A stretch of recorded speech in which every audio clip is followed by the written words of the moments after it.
नमस्कार dear society YouTube चॅनलमध्ये आपलं स्वागत.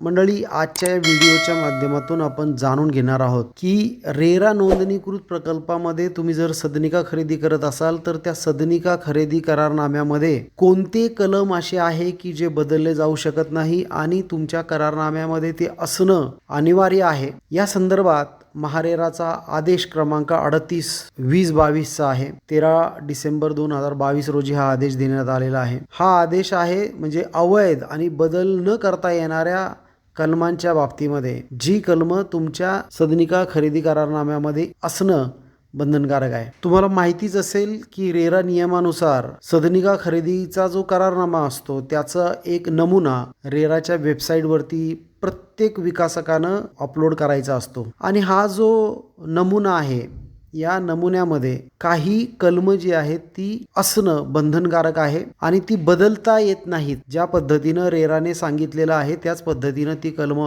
तुमच्या करारनाम्यामध्ये असणं कायद्याने बंधनकारक आहे. या 7-8 वर्षाच्या कालावधीमध्ये रेराच्या असं निदर्शनास आलेलं आहे की जे बिल्डर आहेत ते नियम पाळत नाहीत. कायद्याने बंधनकारक असलेल्या जी कलम आहेत ती बदलतात, त्याच्यामध्ये स्वतःच्या सोयीने शब्दरचना करतात आणि काही वेळा ही जे कलम आहे ते तुमच्या सदनिका खरेदी करारनाम्यामध्ये नमूद करण्याचं टाळतात. आता ही सगळ्या गोष्टी ज्या आहेत बेकायदेशीर आहेत आणि त्या थांबल्या पाहिजेत. हा उद्देश रेराच्या या आदेशामागे आहे. मुख्यत्वे मी आता ज्या तुम्हाला 4 कलम सांगणार आहे त्याचं उल्लंघन अनेक बांधकाम प्रकल्पामध्ये होताना दिसतं आणि आता त्याच्याबाबत अतिशय स्पष्टता रेराने आणलेली आहे.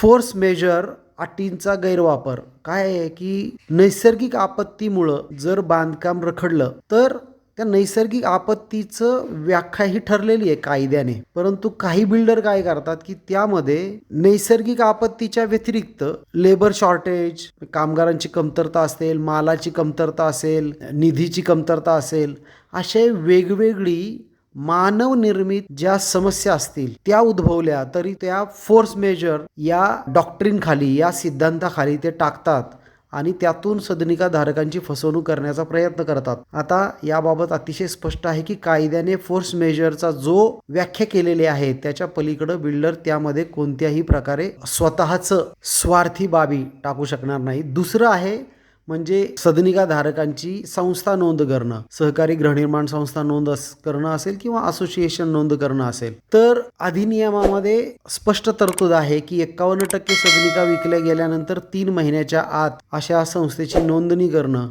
गरजेचं आहे. हे अनेक वेळा पाळलं जात नाही. तर या संदर्भातला स्पष्ट जो नियम आहे तो नियम क्लॉज हा तुमच्या सदनिका खरेदी करारनाम्यामध्ये टाकणं आता बंधनकारक आहे. त्याचबरोबर जमिनीची मालकी हस्तांतरण कन्व्हेन्स डीड संदर्भामध्ये जे कलम आहे त्याचाही समावेश तुमच्या सदनिका खरेदी करारनाम्यामध्ये करायचा आहे. तो असा आहे की बोगटा दाखला प्राप्त झाल्यानंतर 3 महिन्यात मालकीचं हस्तांतरण करणं गरजेचं आहे आणि ते केलं जाईल म्हणून करारनाम्यात आता नमूद करणं बंधनकारक करण्यात आलेलं आहे. त्याचबरोबर डिफेक्ट लायबिलिटी कमी करणं. डिफेक्ट लायबिलिटी ही अशी आहे की बांधकामामध्ये जर का काही त्रुटी राहिल्या असतील तर त्याची 5 वर्षापर्यंतची जबाबदारी, भोगवटा दाखला प्राप्त झाल्यानंतर 5 वर्षापर्यंत ते दुरुस्त करण्याची जबाबदारी ही बिल्डरची असते, विकासकाची असते. मात्र ही जबाबदारी विकासक धूर्तपणे टाळतात आणि त्यामध्ये 1 वर्षाची राहील, 2 वर्षाची राहील किंवा ताबा देण्यापर्यंत राहील वगैरे असे बोगस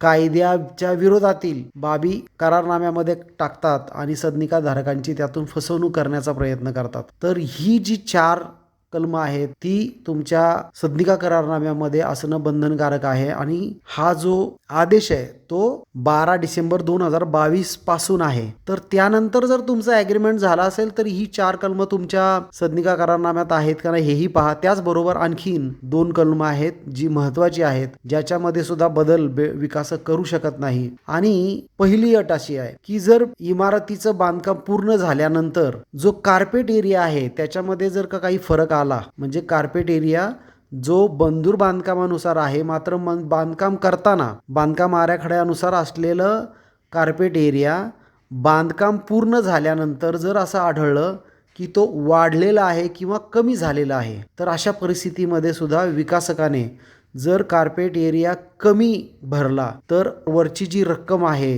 कमी भरलेल्या कार्पेट एरियाची जो मोबदला बिल्डरने घेतलेला असेल तो सदनिका धारकांना परत करायचा आहे. आणि जर समजा कार्पेट एरिया जो आहे तो अतिरिक्त भरला, जास्तीचा भरला, तर जास्तीच्या भरलेल्या कार्पेट एरियाची जी किंमत आहे ती बिल्डर संबंधित सदनिका धारकांच्याकडून घेऊ शकणार आहे. आणि दुसरी अट अशी आहे, दुसरं कलम आणखीन त्याच्यामध्ये असं आहे की जर एखाद्या खरेदीदाराने करारनाम्यामध्ये विहित केलेल्या वेळेमध्ये वेळच्या वेळी हप्ते भरले नाहीत, सलग 3 हप्ते भरले नाहीत, तर बिल्डर करार रद्द करू शकतो.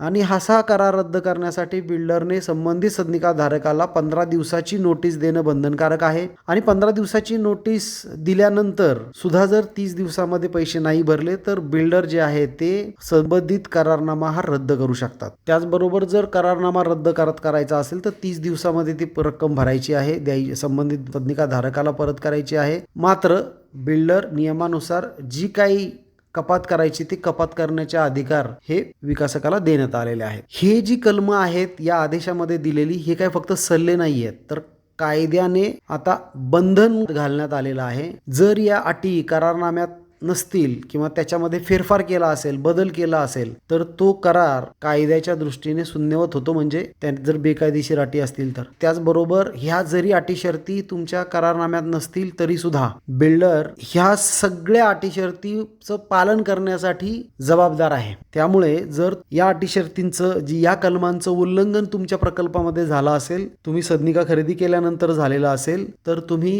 रेराकडे अपील केलं पाहिजे. पहिल्यांदा बिल्डरकडे मागणी केली पाहिजे, त्यानंतर रेरामध्ये अपील केलं पाहिजे. या सगळ्या कलमांची अंमलबजावणी बिल्डर कडून करून घेण्यासाठी रेरा प्राधिकरण सक्षम आहे. त्यामुळे तुम्ही कुठलाही विलंब न करता अपील दाखल केलं पाहिजे, तक्रार दाखल केली पाहिजे. तुम्हाला जर हा व्हिडिओ आवडला असेल तर सबस्क्राईब करा, शेअर करा, नोटिफिकेशन ऑन करून ठेवा, बेल आयकॉन बटन दाबून ठेवा, जेणेकरून रेरा, सहकारी गृहनिर्माण संस्था, अपार्टमेंट आणि सदनिका धारकांच्या हक्काच्या संबंधातले नियम, कायदे याच्या संबंधातल्या नवीन व्हिडिओज तुम्हाला वेळच्या वेळी माहिती देतील आणि तुम्ही इन्फॉर्म निर्णय घ्यायला तुम्हाला मदत करतील. धन्यवाद.